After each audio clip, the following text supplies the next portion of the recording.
Bueno, Dios les bendiga a todos. Buenos días. Que el Señor los guarde en este día. Los que ya están finalizando el día, esperamos que haya sido un día de bendición. Y los que vamos iniciando, pues declaramos que hoy va a ser un día espectacular para todos los que están allí en diferentes partes de Colombia. Y les recordarles de que a pesar de la distancia, siempre los llevamos en nuestra mente y nuestro corazón. Y bueno, pues vamos a entrar en tema de una vez. Y el día de hoy queremos hablar un poco sobre lo que es el don de profecía. Pero para poder hablar del don de profecía puntualmente, como lo explica el Nuevo Testamento, tenemos que echar un poquitico para atrás y poder comprender de dónde viene el tema de la profecía. Porque la profecía y el oficio del profeta, como está contemplado en el Nuevo Testamento, no es el mismo oficio del profeta ni la misma profecía que se plantea con el Antiguo Testamento. Entonces, para poder llegar a tener una claridad con el tema del don de profecía, tal cual como lo indica el libro de los Corintios que estamos analizando, entonces necesitamos hacer un poquitico de memoria. Entonces vamos a empezar desde el principio, obviamente, y quiero aclarar el tema de lo que es la profecía, el oficio del profeta, el don de profecía, tanto en el Antiguo como en el Nuevo Testamento, y el oficio del profeta en estos últimos tiempos, el profeta contemporáneo, pues son temas bastante extensos. Hay diferentes corrientes teológicas en cuanto al tema, lo que quiere decir que vamos a ir grosso modo, a grandes rasgos en el tema, porque obviamente es un tema bastante amplio y bastante debatido en muchas ocasiones. Entonces vamos a empezar por el principio, que es la etimología. La etimología de la palabra profecía la vamos a ver en tres partes, ¿no? En hebreo, que significa navi, y en griego, que es profetes. Y ambas tienen el mismo significado, que significa mensajero o portavoz. Y ya el significado como profeta en la actualidad o según la lengua castellana, el profeta es aquel que llevaba el mensaje que otro enviaba. Entonces, a partir de ahí ya podemos tener claridad de que es un mensaje que se envía, ¿cierto? Ahora, profetizar se habla es de algo que se dice por anticipado, ¿sí? Y profecía es el mensaje que lleva el portavoz o profeta el cual se debe entregar, ¿sí? En aquel entonces, en la antigüedad, pues era a través de alguien que se enviaba ese mensaje de parte de Dios, hablando en la parte espiritual, ¿cierto? Segundo, el oficio del profeta. En el Antiguo Testamento lo vemos también ahí en Deuteronomio 18, del 15 al 18, tenemos un ejemplo. Dice la palabra del Señor, si usted está allí con su Biblia, Deuteronomio 18, del 15 al 18. Voy a leerlo en la traducción lenguaje actual. Dice, un día nuestro Dios escogerá de entre ustedes a un hombre que será profeta como yo. Cuando estábamos en el monte Oreb, ahí está hablando Moisés, ¿no? Ustedes me dijeron que no querían escuchar la voz de Dios y ver el fuego desde donde Dios hablaba, pues no querían morir. Pues bien, nuestro Dios les dará el profeta que pidieron y ustedes deberán obedecerlo en todo. Dios elegirá a ese profeta de entre el pueblo. Será uno de los nuestros y hará lo mismo que ahora hago. Es decir, les comunicará todo lo que Dios quiera decirles. En ese tiempo, a veces yo me pregunto que sería muy chévere de que Dios nos hablara como le hablaba a Moisés, ¿no? Como Elías, que tenían una relación tan íntima con Dios, de que era tangible sentir esa presencia de Dios ahí y tener ese como casi cara a cara con Dios, ¿no? Y esa fue la experiencia que tuvo Moisés cuando estaba al momento de recibir las tablas y le decía allí a ellos, pues subamos que Dios pues nos va a hablar allí en el monte. Pero pues ellos tenían miedo, ¿no? De eso. Y va Moisés y se enfrenta allí en el monte Oreb solito con Dios. Y tener esa experiencia es bonita, pero también es de temor, porque uno no se puede presentar ante Dios así como porque si, ay, vamos y hablemos allí como quien habla con una persona, sino el hecho de estar frente a Dios significa mucho, es respeto, es tener una vida pues agradable, pero también saber de que algo puede pasar si yo me presento ante Él de una manera que a Él no le agrada, ¿sí? Eso le pasaba a Moisés. Entonces, cuando yo me presento ante el Señor, debo, saber de que debo estar en santidad, o sea, en una vida que le agrade al Señor. Hablar al pueblo significaba hablar de lo nacional. En aquel entonces, cuando Dios daba una palabra al profeta, él siempre se refería al pueblo directamente, hablar de lo nacional. Mire, pueblo, Dios dice esto y esto y esto. No hablaba casi en particular a alguien, ¿sí? En algunas veces solamente. Casi siempre sobre la infidelidad, hablaba sobre castigo, sobre restauración al pueblo de Israel. Entonces ahí en la Biblia nosotros vemos muchos ejemplos acerca de eso, ¿sí? Que si el pueblo es infiel, entonces Dios habla y pueblo, Dios te dice que te arrepientas porque si no vas a tener un castigo de parte de Dios, ¿sí? Eso era lo que hablaba Dios a través del profeta. Pocas veces la profecía pues era personal, ¿cierto? Pocas veces vemos allí algunos ejemplos como Natán, ¿sí? Cuando fue exhortando a David por haber caído con aquella mujer Betsabé, ¿cierto? Que llega allí a la casa de David y le dice, bueno, sé que has cometido esto y esto y esto, ¿sí? Se lo dijo como en parábolas, ¿cierto? Hablando de las ovejitas. Vemos también el caso de Isaías cuando habla Ezequías, donde le dice, ordena tu casa porque morirás y no vivirás. Ejemplos como esos son muy pocos los que vemos en la Biblia cuando Dios hablaba al profeta y enviaba ese mensaje directamente a la persona que lo necesitaba, ¿sí? El profeta hablando al pueblo. Entonces ahí vemos cuando Isaías habla a Israel o cuando Jonás habla a Nínive, ¿sí? De arrepentimiento. Oseas habla a Israel después del exilio y Ageo también habla a Israel después del exilio. Y es un mensaje de arrepentimiento, de exhortación al pueblo, de venir a Dios, porque si no vienen a Dios, entonces va a pasar esto y esto y esto. Era lo que hablábamos de lo nacional, ¿sí? Hay varios profetas, digamos, profetas de la Torá, como Moisés, como Aarón, ¿sí? En otros tienen también como a Eldad y bueno, hay otros nombres allí, profetas primeros que nosotros ya conocemos, que son Josué, Débora, Samuel, Gad, Natán, David, Salomón y Elías, entre esos también está Eliseo. También tenemos los 4 profetas mayores que nosotros hemos estudiado en la Biblia, que es lo primerito que nosotros nos aprendemos también, el orden de los libros, ¿no? Entre esos están pues los 4 profetas que son Isaías, Jeremías, Ezequiel y Daniel. Y así, en orden, seguimos con los profetas menores, que es Oseas, Joel, Amós, Abdías, Jonás, Miqueas, Nahum, Habacuc, Sofonías, Ageo, Zacarías y Malaquías. Esos son los profetas que nosotros conocemos en el Antiguo Testamento, ¿sí?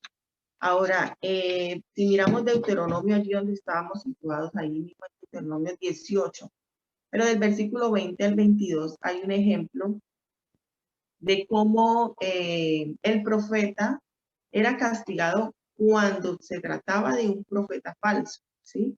Vamos a ver que también existían falsos profetas como existen ahora también en la actualidad, ¿no? Y con eso, pues, el pueblo tenía mucho cuidado de no caer en las mentiras que el profeta hablaba, ¿sí? En nombre de Dios, que es lo que también la palabra más adelante nos habla de tener cuidado con los falsos profetas en los últimos tiempos, ¿no? Dice la palabra del Señor. Si aparece alguno que diga traer un mensaje de parte de Dios y que en realidad no haya sido enviado por él, deberán matarlo. O sea, era literal que mataban al profeta que hablara mal o decir enviar un mensaje de parte de Dios, ¿no?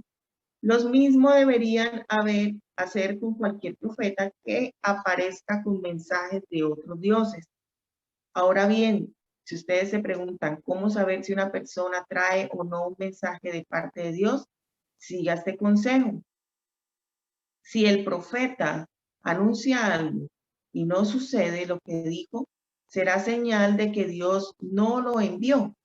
Ese profeta no es más que un orgulloso que habla por su propia cuenta y ustedes no deberán tenerle miedo.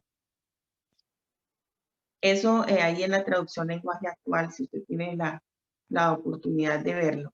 Ahí vemos claramente lo que hablaba Moisés en cuanto al castigo para ese falso profeta, ¿sí?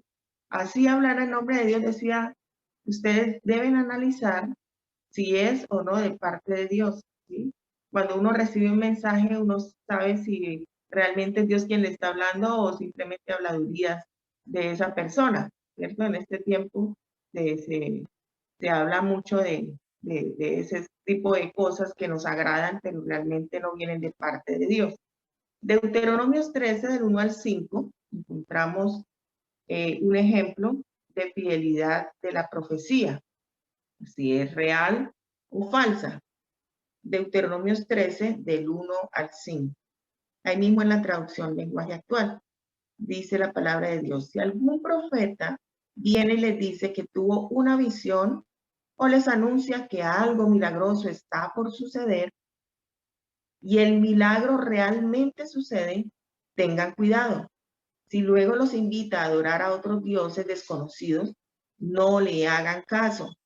En realidad, Dios quiere ponerlos a prueba y ver si lo aman con todo lo que piensan y todo lo que son. Ustedes deben adorar únicamente a su Dios y solo a Él deben obedecerlo y serles fieles. En cuanto a ese falso profeta, deberán condenarlo a muerte, pues intentó hacer que desobedecieran a Dios. Así eliminarán el mal que haya entre ustedes. Fue nuestro Dios quien los liberó cuando ustedes eran esclavos en Egipto, así que solo a Él deben obedecer. Entonces ahí nos damos cuenta de que obviamente el pueblo debía tener en cuenta lo que el profeta dijera. Ahí Moisés les está dando una indicación porque en aquel entonces pues ellos tenían muchos dioses como ocurre ahora en la actualidad. Tienen muchos dioses, pero obviamente lo que dijera solamente Dios era lo que se debía hacer. Entonces pues eso es un ejemplo de lo que Moisés decía al pueblo que debía hacer con el profeta que fuera falso. Bueno, hasta ahí pues tenemos una claridad de lo que era el profeta en el Antiguo Testamento. Vale. Entonces, para poder continuar a la siguiente sección, pues vamos a resumir rápidamente. Convengamos que el oficio del profeta en el Antiguo Testamento, como ya lo explicó mi amada, era hablarle al pueblo, ¿sí? Era el intermediario, el mensajero de Dios al pueblo.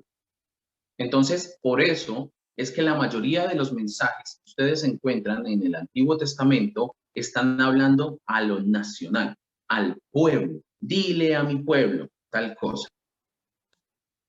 Entonces, cuando el profeta era escuchado, no todo el tiempo era bien recibido, porque ellos tenían básicamente tres temas, como lo dijo mi amada: castigo, infidelidad del pueblo de Israel y en algunas ocasiones también lo que fuera la restauración del mismo pueblo de Israel.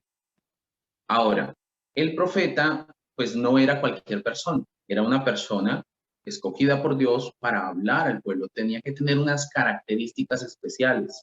Una de ellas era, como lo menciona Elías, estar en la presencia de Jehová. Por eso usted encuentra muchas veces donde Elías dice: vive Jehová en cuya presencia estoy. Era una persona llena de la presencia de Dios. Pero a pesar de que era una persona llena de la presencia de Dios, no era una persona tan querida.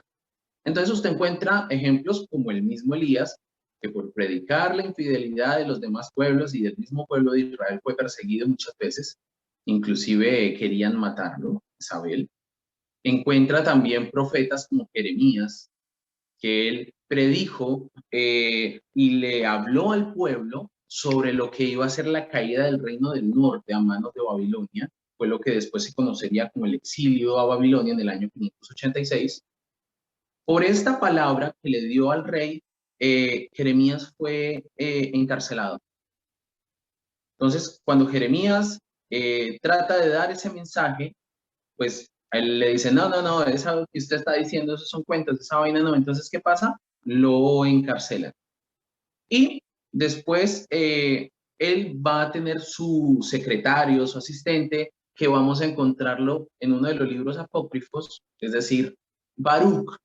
Es un libro apócrifo, pero que es complementario al libro de Jeremías, donde vamos a encontrar cómo Baruch, desde la cárcel en la que se encontraba Jeremías, nuevamente transcribe la profecía que Dios le había dado a Jeremías acerca de la caída del reino del norte. Y nuevamente Baruch va a ir allí donde el rey va a tratar de hacerle entender la profecía. Esos rollos también van a ser destruidos de parte del rey. Y Baruch también va a llevar castigo. Y tiempo después, la profecía efectivamente se cumple y el reino del norte cae a manos de los babilonios. Allí, en ese momento, el profeta es sacado de la cárcel y al ser sacado de allí, los mismos judíos van a tomar a Jeremías como un espía de los babilonios y lo van a odiar. Tiempo después, más o menos al año de ese suceso, Jeremías muere. Entonces el oficio del profeta no era muy bien recibido en todo lado. El profeta era una persona que, a pesar de que tenía que hablar en nombre de Dios y tenía la verdad de Dios, la revelación, porque en ese tiempo sí podíamos hablar de la revelación de Dios, entonces no era bien recibido en toda parte. Ahora, eso hablando de lo que era el profeta y el oficio del profeta y la profecía en el Antiguo Testamento. En el Antiguo Testamento, sí, los profetas hacían algo que se llamaban los actos proféticos, ¿cierto? Por ejemplo, lo que hace Elías cuando ora por la lluvia, eso es un acto profético. Cuando manda a regar los cántaros de agua sobre el sacrificio allí con los sacerdotes de Baal, eso es lo que se considera un acto profético, ¿sí? Ahora vamos a ver si ese tipo de actos proféticos tienen validez en el presente. Ahora, cuando ya empezamos a venirnos más hacia acá, más hacia el Nuevo Testamento, la palabra nos empieza a hablar allí en 1 Corintios capítulo 14, versículo 3, cuál es el objeto de la profecía. Ahora, tenemos que recordar que la misma palabra nos enseña que los profetas al estilo del Antiguo Testamento terminan en Juan el Bautista. Él fue el último de los profetas al estilo del Antiguo Testamento. No significa que de ahí para arriba no hubiese profecía, ni que nadie profetizara, porque la Biblia nos enseña que hay profetas en el Nuevo Testamento, pero ya el oficio del profeta cambia. Ahora, dice la palabra en 1 Corintios 14:3. En cambio, el que profetiza fortalece a otros, los anima y los consuela. Es decir, la profecía contemplada en el Nuevo Testamento debe tener unos elementos especiales, que no solamente es en lo que hacían los profetas en el Antiguo Testamento, sino que ya esta profecía tiene unos elementos especiales. Primero que todo, es para edificación del cuerpo de Cristo. La profecía es un elemento de edificación del cuerpo de Cristo, para animar y para consolar. Entonces, en este sentido, decimos que la profecía en el Antiguo Testamento debe tener tres elementos esenciales, que son los que se mantienen hasta ahora, que es edificación, exhortación y consolación. De ahí que ustedes no van a encontrar en el Nuevo Testamento que las personas que tuvieron el don de profecía o que profetizaron en el Nuevo Testamento hablaran netamente de cosas particulares o materiales. Ellos, el mensaje de los profetas en el Nuevo Testamento era de contenido espiritual y el 90% de la profecía que se encuentra en el Nuevo Testamento es una profecía que habla de Cristo, que lo que hace es convencer a la gente de que Cristo era el Mesías. Ese es el contenido de la profecía que viene en el Nuevo Testamento. Ahora, a través de la iglesia del primer siglo vamos a encontrar cualquier cantidad de gente que se encuentra allí con el tema de las profecías. Ahora, así como en el Antiguo Testamento se hablaba de los falsos profetas, ¿sí? Hay una palabra que subsiste, que se encuentra en Ezequiel 13:3, cuando dice, hay de aquel que habla en el nombre del Señor y no ha visto nada. Ese mismo problema siguió subsistiendo en el Nuevo Testamento. Por eso el mismo Jesús hablaba de los falsos profetas. Luego Pablo va a hablar igualmente de aquellas personas que no eran enviados por Dios y que hablaban en nombre de Dios, pero que no habían visto nada. Entonces, ese es un tema controversial ahí con ellos. Había otro tema controversial ya dentro de las prácticas proféticas del Nuevo Testamento, que era el tema del trance. Entonces, habían unos profetas judíos de la escuela antigua que ellos creían que Dios les hablaba a través del don de profecía, y para eso tenían que entrar en una especie de trance. Me hago entender que quedaban ahí y entonces ahí Dios les hablaba. Pero otra escuela, que es de la que deriva Pablo, de la que deriva Apolos y posteriores, van a hablar de que no era necesario el tema del trance como lo hablaban los profetas judíos, sino que realmente el Espíritu Santo, que era quien daba el don de profecía, y recuerde que Pablo es el que nos está hablando precisamente del don profético, que se encontraba con nosotros todo el tiempo, hablaba a nuestra vida el Espíritu Santo para edificación del pueblo.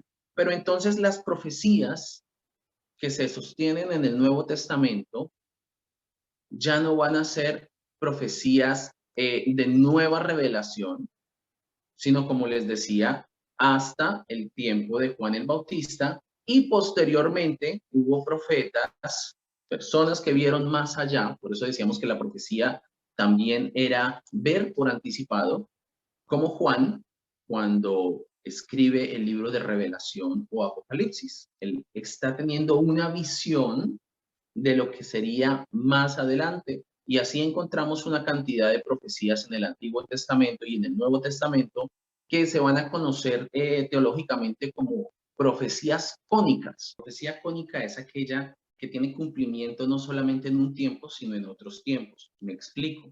Por ejemplo, hay profecías de Daniel, del libro de Daniel, que se cumplieron en el tiempo posterior al exilio de Babilonia, después del año 586, pero que también tendrían cumplimiento en los tiempos de Jesús. Las profecías mesiánicas también tienen ese carácter de profecías cónicas. Las profecías, por ejemplo, de Oseas, cuando allí en Oseas, y conocemos mucho esa profecía, cuando decía que el Espíritu, que Dios derramaría de su Espíritu sobre toda carne, entonces es una profecía que tendría cumplimiento en los tiempos del Pentecostés, pero también dice que tendrá cumplimiento en los últimos tiempos. Eso es lo que se conoce como una profecía cónica, que se mantiene no solamente en el tiempo en el que se escribió, sino que puede llegar a tener un cumplimiento posterior. Ahora, teniendo en cuenta todo ese panorama, entonces ahora sí podríamos decir, bueno, entonces el profeta contemporáneo, ¿qué es? El don de profecía, ¿cómo se ejerce en los últimos tiempos, en este tiempo presente? Y ahí es donde nosotros tenemos que ir la segunda carta de Pedro, capítulo 1, versículo 19. Y entonces allí nos va a mostrar, segunda de Pedro, ¿cierto? Segunda carta de Pedro, capítulo 1, versículos 19 al 21. Y entonces allí nos está hablando que tenemos también la palabra profética más segura, a la cual hacéis bien estar atentos como una antorcha que alumbra en lugar oscuro hasta que el día esclarezca y el lucero de la mañana salga de vuestros corazones. Entendiendo primero esto, que ninguna profecía de la Escritura es interpretación privada, porque nunca la profecía fue traída por voluntad humana, sino que los santos hombres de Dios hablaron siendo inspirados por el Espíritu Santo. Ahí es donde está la clave. Lo estoy leyendo en la Reina Valera 60. Entonces, la profecía más segura que nosotros tenemos en nuestros tiempos es la palabra de Dios. Porque recuerden ustedes que para nuestro tiempo, la profecía, ¿sí? Lo que nosotros conocemos como profecía, no es otra cosa que lo que el Espíritu Santo nos recuerda de la palabra de Dios. Y aquí es donde tenemos que recordar que el mismo Jesús nos decía que nos iba a dejar al Espíritu Santo y él mismo nos recordaría todas las cosas que él nos dijo. Entonces, ¿cuál es el tema de la profecía o del don de profecía presente? Cuando el Espíritu Santo, a través de su poder y el don de profecía, nos hace recordar lo que está en la palabra de Dios. No hay una nueva profecía, no hay una nueva revelación, porque la revelación está cerrada. Si habláramos de una nueva revelación, como tal vez las doctrinas neopentecostales hablan que tengo una nueva revelación para ti, no, porque tendríamos que seguir escribiendo la Biblia, ¿sí? Pero como no tenemos una nueva revelación, la palabra profética es lo que está en la Escritura y el Espíritu Santo nos habla a través de la Escritura. ¿Para qué? Como lo dijimos al principio, para edificación del cuerpo de Cristo. Y entonces, Efesios capítulo 4, versículo 11, si quieren acompáñenme ahí, por favor. Efesios capítulo 4, versículo 11. En la traducción Reina Valera puede ser. Dice, él mismo constituyó a unos apóstoles, a otros profetas, a otros evangelistas, a otros pastores y maestros, a fin de perfeccionar a los santos para la obra del ministerio, para la edificación del cuerpo de Cristo. Bueno, ¿y hasta cuándo vamos a tener eso? Versículo 13. Hasta que todos lleguemos a la unidad de la fe y del conocimiento del Hijo de Dios, a un varón perfecto, a la medida de la estatura de Cristo, para que ya no seamos niños fluctuantes llevados por doquier a todo viento de doctrina, por estratagema de hombres para engañar, emplean con astucia las artimañas del error. Y aquí es donde nosotros tenemos que revisar que estos ministerios que están contemplados en el versículo 11 realmente no son cargos, son funciones a desarrollar dentro del cuerpo de Cristo. De ahí que posteriormente, y ese sería otro tema para más adelante, hubo un movimiento apostólico en los años 80, donde algunos pastores se cansaron de ser pastores y entonces se proclamaron a sí mismos profetas, apóstoles, creyendo que el apostolado era un nivel superior al pastorado. Y entonces las esposas de los apóstoles resultaron profetas, creyendo que era un rango, un cargo más allá de ser pastor. Cuando el apostolado, el ministerio profético no son cargos, sino son funciones dentro del cuerpo de Cristo. Entendiendo que el apóstol, entendiendo que la palabra apóstol en griego traduce enviado. Entonces, ¿quién es el apóstol? El enviado, el que es enviado con una misión específica a predicar la palabra. ¿Quién es el profeta? El que habla en nombre de Dios. Entonces, el ministerio profético es aquel que se desarrolla en la iglesia con la capacidad y con hombres y mujeres llenos del Espíritu Santo, con la capacidad de predicar la palabra del Señor en cualquier lugar. Entonces, en ese entendido, nosotros llenos del Espíritu Santo y con el don del Espíritu Santo, tendríamos la capacidad de llevar el mensaje de Jesucristo a donde estemos. Ese es el don profético. Y se malinterpreta el don profético cuando creemos que Dios nos está hablando todo el tiempo al oído y te dice, yo tengo una palabra para ti, y cuando te empiezan a decir así al estilo del Antiguo Testamento, Dios me dice tal cosa, ¿sí? Realmente la gente lo que quiere es escuchar cositas bonitas al oído. Por aquí en estos llanos, no sé si por allá se ve mucho una iglesia que se llama La Guiada por el Espíritu Santo, donde, al igual que en otra iglesia, que es la Iglesia Internacional de Jesucristo Ministerial, les hacen la profecía al oído. Entonces, todos los cultos, la gente va a la iglesia y todos los cultos les dan una profecía y la profecía dice que es que tú vas a ser feliz, vas a ser próspero, el Señor de aquí a 2 años te va a dar un carro, de aquí a 3 años el Señor te va a dar una casa y un gran negocio. Y yo le decía a la gente, pero al Señor, ¿qué le va a interesar si usted va a tener una casa, un negocio, carro, casa y vacas? Si realmente lo que a Él le interesa es su corazón, es su vida espiritual y es su salvación, conforme a lo que está en la palabra del Señor. Entonces, mire cómo ese ministerio profético en estos últimos tiempos se ha malinterpretado, se ha tergiversado y creemos que la profecía es una nueva revelación que viene de parte de Dios para tu vida a decirte que tú vas a ser próspero, feliz y fecundo y delgado. ¿Sí?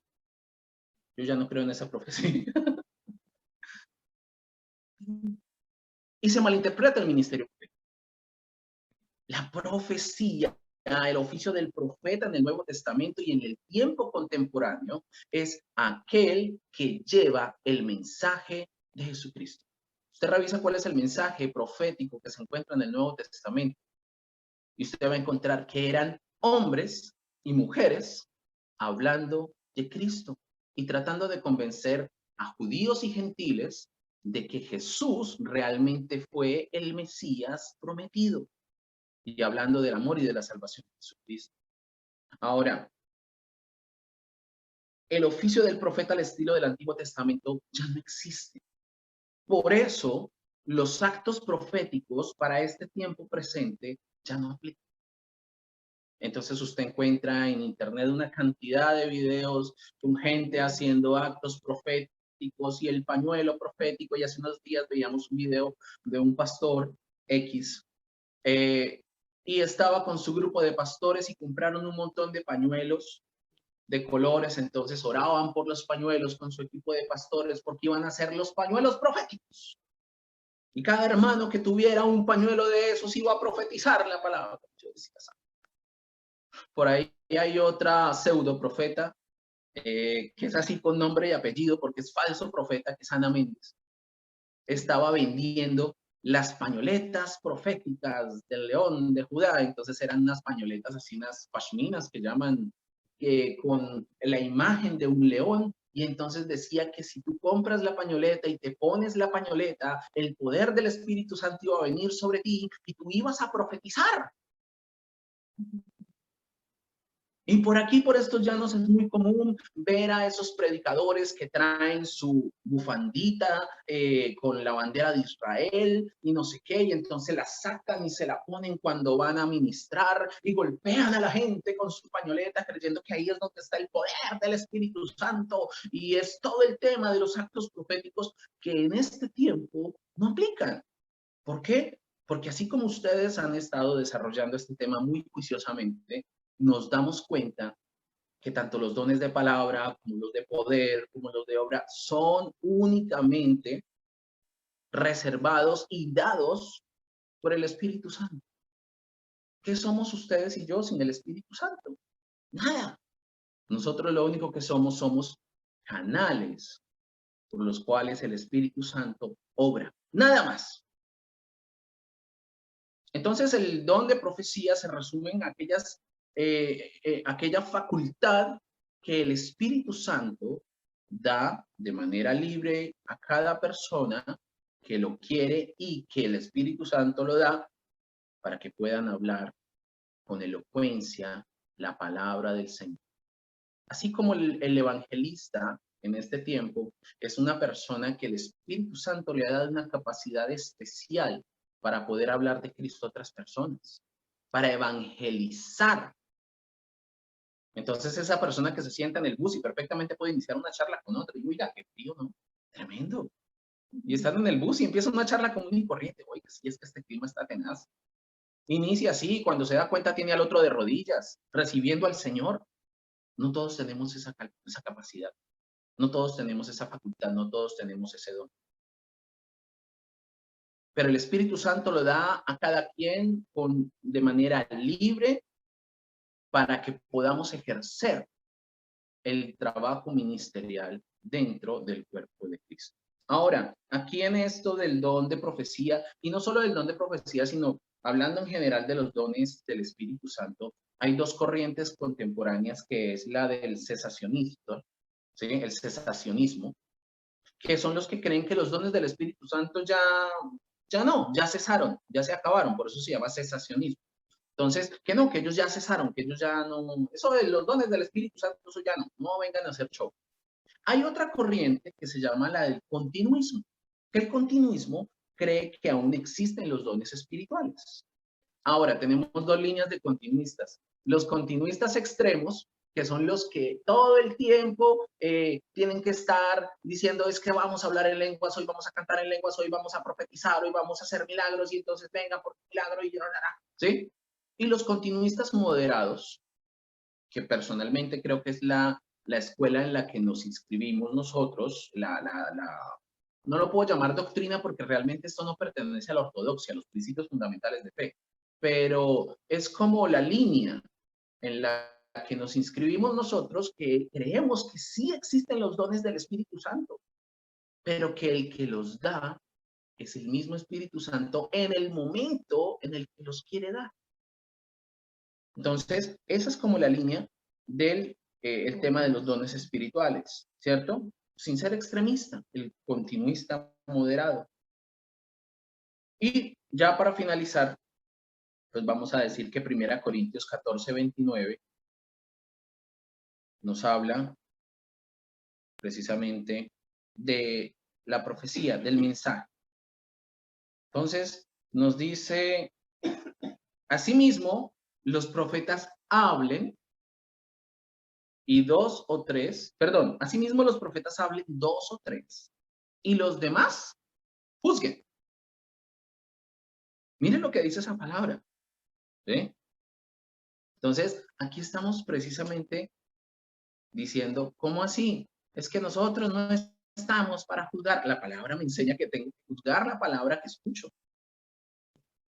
No la gente, la palabra. Entonces, cuando usted va y escucha una palabra de parte de Dios, en el entendido de que el don de profecía se aproxima más al mensaje de Jesucristo, que está inspirado en la palabra de Dios que da el Espíritu Santo, entonces usted tiene la capacidad de juzgar en su corazón y saber si esa palabra que ha sido dada ha sido una palabra de parte de Dios, si cumple con los requisitos de que sea de edificación, de consolación, de exhortación, y si realmente está ajustada a lo que dice la Biblia. Si no es así, usted conoce a través de la Escritura que no era una palabra que venía de Dios. Entonces yo le digo a la gente de la iglesia, cuando yo les diga a ustedes, sellemos esta palabra con una ofrenda, salgan corriendo de aquí. ¿Sí? Cuando yo les diga, vengan y pacten por su milagro. No, nosotros no tenemos que pagarle a Dios por eso. Entonces salgan corriendo de aquí despavoridos como gallinas sin cabeza. Porque la palabra de Dios es la que revela realmente si la persona que habla de parte de Dios o no. Y si está ajustado a la revelación de la palabra, que realmente es la Biblia. De ahí que nosotros podemos juzgar y discernir en nuestro corazón si la palabra que es predicada realmente se ajusta a la Escritura y a lo que Jesucristo nos quería enseñar y que el Espíritu Santo nos muestra a través de este don. Amén. Entonces, importante que nosotros tengamos en cuenta eso, ¿sí? que obviamente para recibir ese don tenemos que estar en plena comunión con el Espíritu Santo, pero que es aquel que nos da la capacidad de poder hablar a otras personas de Cristo. Hablábamos que no solamente hace falta tener elocuencia, facilidad de palabra, así como Apolos. Recuérdese de lo que hablaba la palabra de Apolos. Apolos era un macho, el hombre era instruido en la Biblia, era docto, era elocuente, pero no conocía sino el bautismo de Juan, no tenía el Espíritu Santo. Para nosotros poder realmente dar una palabra de parte de Dios, no basta solamente ser elocuentes, conocer la Biblia, sino realmente tener plena comunión con el Espíritu Santo de Dios. Y bueno, creo que eso resume un poco lo que sería el oficio del profeta, el mensaje de la profecía, el acto profético del Antiguo y del Nuevo Testamento y el oficio del profeta contemporáneo, recordándoles que no es un cargo, es un ministerio, es una tarea a desarrollar y que todos tenemos que hacer, es ir y predicar la palabra del Señor.